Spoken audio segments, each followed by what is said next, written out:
गंगा और यमुना के बढ़ते जलस्तर के चलते प्रयागराज जिले के कई इलाकों में बाढ़ ने तबाही मचा दी है। 107 वार्ड और 97 गांव मोहल्ले इसकी चपेट में आ चुके हैं। सदर, फूलपुर, करछना, सोराऊ, मेजा, बारा और हंडिया क्षेत्र सबसे ज्यादा प्रभावित है। राहत और बचाव कार्य जारी है। प्रशासन द्वारा 97 राहत शिविर चिन्हित किए गए हैं, जिनमें से 20 शिविर इस समय सक्रिय हैं, जिनमें कुल 7,436 लोग, 1,747 परिवार शरण लिए हुए हैं।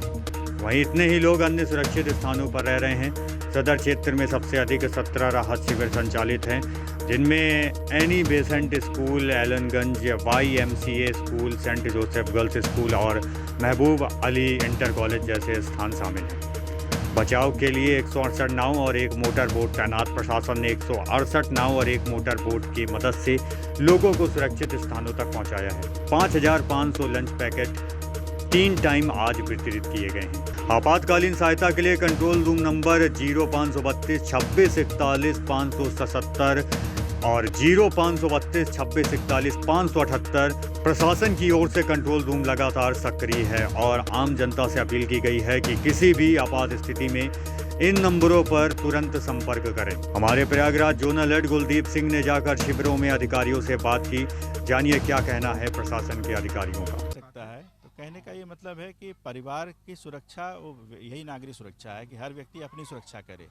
शासन प्रशासन जो करते हैं ठीक है, अच्छी बात है, उसको एक्सेप्ट करना चाहिए। जो कमियां बताना भी चाहिए, जिससे कमियों को दूर किया जा सके। अभी भाजपा के जिला अध्यक्ष संजय जी यहाँ आए हुए थे। उनका ये कहना था कि हम लोगों को यहाँ बच्चों के लिए कॉम्प्लेक्स और वो कहते हैं च्यवनप्राश की व्यवस्था भी करा रहे हैं। कुछ आपको जानकारी है इसके बारे में? लेकिन निसंदेह जो भी हमारे शासन प्रशासन के अतिरिक्त जनप्रतिनिधिगण हैं, वो अपने स्तर से क्षेत्र में लगे हुए हैं और ये हम सभी का नैतिक दायित्व है नागरिक होने के नाते कि अपने समाज के लोगों की भरपूर मदद करें। आपको मैं एक जानकारी और देना चाहता हूं कि हमारा एक प्रयागराज का भारत का सबसे बड़ा संस्था है नेशनल यूनियन ऑफ जर्नलिस्ट। 70 पत्रकार हमारे प्रयागराज के हैं और वो 17 पत्रकार आपके सभी कैंपों पर लगातार दौरा कर रहे हैं। ग्रुप में इस बात की चल रही चर्चा कि जो भी दिक्कतें हैं वो अधिकारियों को तत्काल सूचित किया जाए और व्यवस्थाएं वहां पर हो, क्योंकि कभी कभी आप लोग आते हैं और सही बात आप तक नहीं पहुंच पाती है, तो वो बात भी हम लोग पहुंचाने की आप तक कोशिश करते हैं। नहीं, निसंदेह बात नीचे से जाती है और ये मतलब प्रदेश के मुखिया माननीय प्रधानमंत्री माननीय योगी जी और माननीय प्रधानमंत्री जी भी आज बनारस में हैं।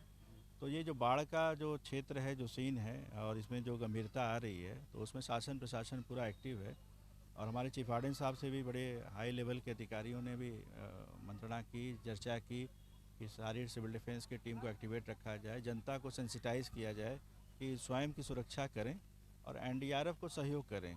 जब पानी बढ़ रहा था, जब NDRF कह रही थी तो लोगों ने घर नहीं छोड़ा, प्रशासन कह रहा था घर नहीं छोड़ा। अब जब वो एक मंजिल उनका डूब गया तो वो प्रशासन को याद कर रहे हैं कि प्रशासन नाव भेजने में देर कर रहा है, तो थोड़ा सा तो इंतज़ार करना पड़ेगा। लेकिन जो हमारे कहने का मतलब ये है कि जो भी दैवीय आपदा है, इसे निपटने के लिए संबंधित विभाग पूरी तरह से तत्पर है और स्वयंसेवक हमारे तत्पर हैं और जनता भी पहले से ज़्यादा ट्रेंड है, परिपक्व है, अपनी सुरक्षा स्वयं करने की जिम्मेदारी रखती है, ऐसा मेरा मानना है। एक और बात, अभी यहाँ इंस्पेक्टर आए हुए थे कर्नलगंज, उनसे मेरी बात हुई थी तो उनका कहना था कि चूंकि टीमें प्रशासन की जो है, पुलिस की जो है, वो कांवड़ यात्रा में लगी हुई हैं। यहाँ पर कोई अभी आप देखेंगे तो पुलिसकर्मी नहीं है, चूंकि 900 की जनसंख्या है, रात बिरात इनकी आवश्यकता होती तो कम से कम एक पुलिसकर्मी में महिला और एक पुरुष, ये दोनों का होना यहाँ बड़ा आवश्यक है राहत कैंपों में। उसके लिए नहीं, निसंदेह इसमें सारे प्रशासन द्वारा भी संबंधित विभाग को निर्देशित किया गया है। अधिकांश सेंटर्स पर हम लोग गए थे आज सिविल डिफेंस की तरफ से, वहाँ कोई न कोई पुलिसकर्मी या तो PRD का या होमगार्ड्स वहाँ पर उपस्थित मिले और यहाँ भी जैसा कि आप बता रहे हैं, निसंदेह रात्रिकालीन ड्यूटी रहेगी और क्षेत्र के जो थानाध्यक्ष हैं वो खुद भी यहाँ पर मौका मुआयना करेंगे, चक्रमण करते रहेंगे, कहीं कोई दिक्कत नहीं आने वाली है। भोजन वगैरह की व्यवस्थाओं की आपने प्रॉपर जाँच कर ली है? नहीं, उसके लिए तो डेडिकेटेड टीम है। पहले से ADM-FR मैडम ने फूड सेफ्टी डिपार्टमेंट को निर्देशित कर रखा था कि जो भी संस्था इसको दे रही है, उपलब्ध करा रही है, तो उसका पूरा मानक के हिसाब से देगी वो।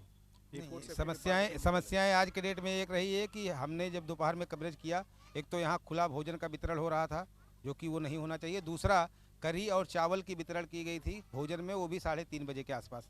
अब कढ़ी भी जो था उसके अंदर बरी नहीं थी, तो ये थोड़ा सा देखना पड़ेगा कि लोगों को भोजन की जो क्वालिटी है वो कम से कम उस स्तर का मिले जो सरकार ने मानक दे रखा है। जैसे खाने का जो बात है, एक तो ये है कि फूड सेफ्टी डिपार्टमेंट उसके लिए नोडल डिपार्टमेंट होता है नंबर 2 चीज़ कि कोई अधोमानक नहीं होना चाहिए, कि जैसे जो उसमें इंग्रेडिएंट्स पड़ रहे हैं वो अधोमानक नहीं होने चाहिए।